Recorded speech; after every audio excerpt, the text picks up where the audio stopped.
আল্লাহ রাসূল সাল্লাল্লাহু আলাইহি ওয়াসাল্লাম যখন মক্কায় দাওয়াত দিচ্ছিলেন, কত বছর নবুয়তি মিশনের, কত বছর মক্কায় গেছে? 13 বছর। মাঝে মাঝে ইন্টারভিউ নেই, তো পাস না করলে তো সমস্যা। কত বছর? 13 বছর। নবুয়ত প্রাপ্ত কয় বছরে? 40 বছরে। 40 আর 13 দিলে কত হয়? 53 বছর। 40 বছরে তিনি চেষ্টা করেননি তা কিন্তু না, চেষ্টা করেছেন। প্রথমত ব্যক্তিগতভাবে চেষ্টা করেছেন, এরপরে বন্ধুদেরকে সাথে নিয়ে চেষ্টা করেছেন, এরপরে সাথী বন্ধুদেরকে একত্রিত করে একটা শান্তির সংঘ কায়েম করে এরপরও চেষ্টা করেছেন সমাজের কোনো পরিবর্তন করতে পারেন।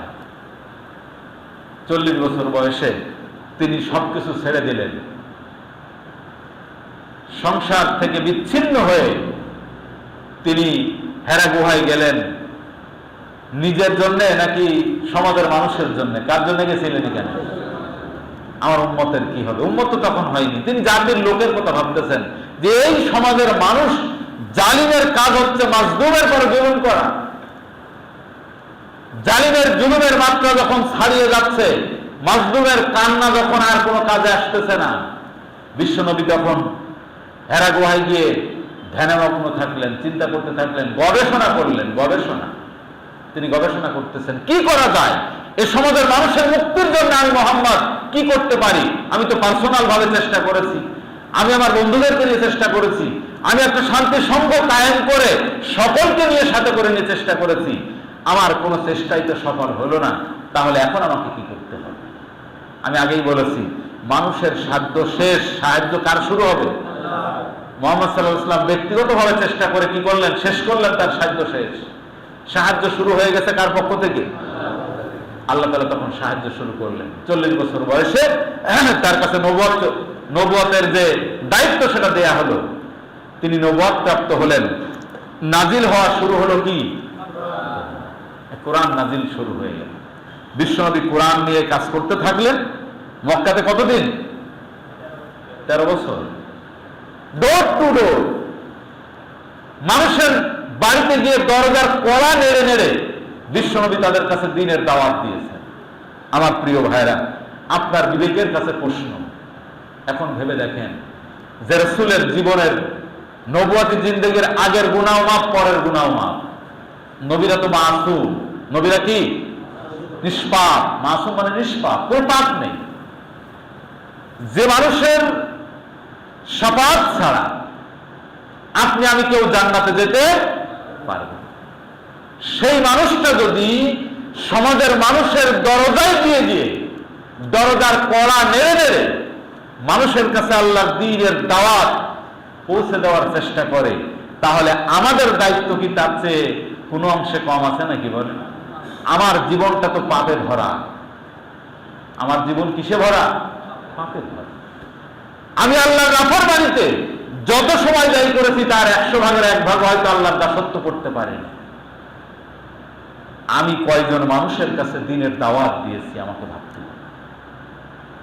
কয়জন মানুষ আমার দাওয়াত গ্রহণ করেছে এটা বড় কথা না। বড় কথা হচ্ছে আমি কয়জন মানুষের কাছে আল্লাহর দ্বীনের দাওয়াত পৌঁছে দিয়েছি। আল্লাহ রাসূল 13 বছর কাজটা করলেন, ডোর টু ডোর গেলেন আর দাওয়াত দিলেন। কিছু লোকজন আসছে, আসেনি? মুহাম্মদ সাল্লাল্লাহু আলাইহি ওয়াসাল্লামের দলে কিছু লোক এসেছে না? কিছু লোক এসেছে। সমাজের খুব বেশি ধনী শ্রেণীর মানুষ বিশ্বনবীর কাছে আসেননি, কিছু এসেছেন। বেশিরভাগ সাধারণ মানুষ নবীর দাওয়াত গ্রহণ করেছে, তার দলে অংশগ্রহণ করেছে। এরপরে 13 বছর পরে যখন আল্লাহ তাআলার পক্ষ থেকে অর্ডার হলো যে আমি তো তোমাকে শুধু দাওয়াত দেওয়ার জন্য পৃথিবীতে পাঠাইনি, লিইয়ুযহিরাহু আলাদ দীনি কুল্লিহি ওয়ালাউ কারিহাল মুশরিকুন। আল্লাহ বলছেন যে তোমার দায়িত্ব হচ্ছে পৃথিবীর প্রতিষ্ঠিত মতবাদ যা আছে এরপরে আমার পাঠানো মতবাদ ইসলামকে বিজয়ী করতে হবে। কি করতে হবে? বিজয়ী করা লাগবে। শুধু দাওয়াত দিলে কাম হবে না, দাওয়াতে দ্বীনের একটা পর্যায় আছে। এরপরে সেকেন্ড স্টেজে গিয়ে আল্লাহ তাআলা গুরুত্বের সাথে বললেন এখন ইকামাতে দ্বীনের কাজ করা লাগবে, দ্বীন কায়েম করা লাগবে। এখন দ্বীন কায়েম করতে গেলে আল্লাহ হিসাব কিতাব করে দেখলেন যে মক্কাতে পাওয়া কঠিন, হবে কোথায়? মদিনা। বিশ্বনবীকে বললেন, যাও বের হও, মদিনার উদ্দেশ্যে বের হও। দোয়া শিখাই দিলেন কি, অকুর রব্বি আদখিলনি মুদখালা সিদকিউ ওয়া আখরিজনি মুখরাজা সিদকিউ ওয়াজআলনি মিন লাদুনকা সুলতানান নাসীরা। আল্লাহ শিখাই দিলেন, হে রাসূল আপনি দোয়া করেন আমার কাছে, অকুল আপনি বলুন, রব্বি হে আমার আদখিলনি আমাকে প্রবেশ করাও, মুদখালা সিদকিউ সততার সাথে। আমাকে যেখানে প্রবেশ করাবে সেখানে কিসের সাথে প্রবেশ করা? সততার সাথে। আমাকে যেখান থেকে বের করে নেবে সেখান থেকে সততার সাথে বের করে নেবে। ওয়াজআলনি মিন লাদুনকা সুলতানান নাসীরা, তোমার পক্ষ থেকে একটা সাহায্যকারী রাষ্ট্র শক্তি আমাকে দাও। কি শক্তি? আরো করে বলেন, কি শক্তি? ইসলামের কি রাজনীতি নেই? ইসলামের রাজনীতি নেই। কত বড় আহম্মকের বাচ্চা, আহম্মক হলে এই কথা বলতে পারে। আমি কোরআনের আয়াত বলেছি, এটা সূরা বনী ইসরাঈলের ৮০ নম্বর আয়াত। মাওলানা কি ঠিক আছে তো? সূরা বনী ইসরাঈলের ৮০ নম্বর আয়াত। বাড়িতে খুলে মোবাইল এখন বের করে দেখেন। আল্লাহ তাআলা দোয়া শিখাই দিয়েছেন। দুনিয়ার মালিক কে? আল্লাহ। রাসূলকে দোয়া শিখাই দিলেন আল্লাহ, যে আমার কাছে একটা সাহায্যকারী রাষ্ট্র শক্তি চাও। চাইছেন রাসূল, চাননি? 13 বছর দাওয়াতে দ্বীনের কাজ করে ইকামতে দ্বীনকে চূড়ান্ত পর্যায়ে নিয়ে যাওয়ার জন্য তিনি মদিনায় গেলেন। মদিনায় যে কাজ শুরু করলেন, মদিনার কাজের এক পর্যায়ে গিয়ে বিশ্বনবী কি রাষ্ট্র শক্তি পাইছেন নাকি পাননি? মদিনা ইসলামী রাষ্ট্রের প্রেসিডেন্টের নাম তখন কি হলো? মুহাম্মদুর রাসূলুল্লাহ। মসজিদে নববীর ইমাম যিনি, মদিনার সর্বোচ্চ বিচারালয়ের বিচারক যিনি, আবার দেশের প্রেসিডেন্টও তিনি। সুতরাং আজকে আমরা যারা পৃথিবীতে আছি, আমাদের নেতাও কিন্তু এরকম হতে হবে। মুহাম্মদ সাল্লাল্লাহু আলাইহি ওয়াসাল্লাম কাদের নেতা বলেন? আমাদের নেতা কিনা? আমরা মুহাম্মদ সাল্লাল্লাহু আলাইহি ওয়াসাল্লামকে যদি নেতা না মানি, তাহলে তিনি কি আমাদের জন্য শাফাআত করবেন? করবেন না। তাকে নেতা মানলে এখন আমরা যাদের নেতৃত্ব গ্রহণ করেছি, প্র্যাকটিক্যালি তো রাসূল আমাদের মাঝে নাই, আছেন? কিন্তু রাসূল ওয়ারিস রেখে গেছেন, আল উলামাউ ওয়ারাসাতুল আমবিয়া। নবীর ওয়ারিস হচ্ছে কারা? আলেমরা। তার মানে মনে করবেন না যে এখন গোল পাঞ্জাবি পাগড়ি এগুলা নিয়ে আলেম না। ইসলাম সম্পর্কে যিনি বেশি জানেন, ইসলাম যিনি বেশি মানেন, দুইটা শর্ত, শুধু জানলে হবে না, মানাও।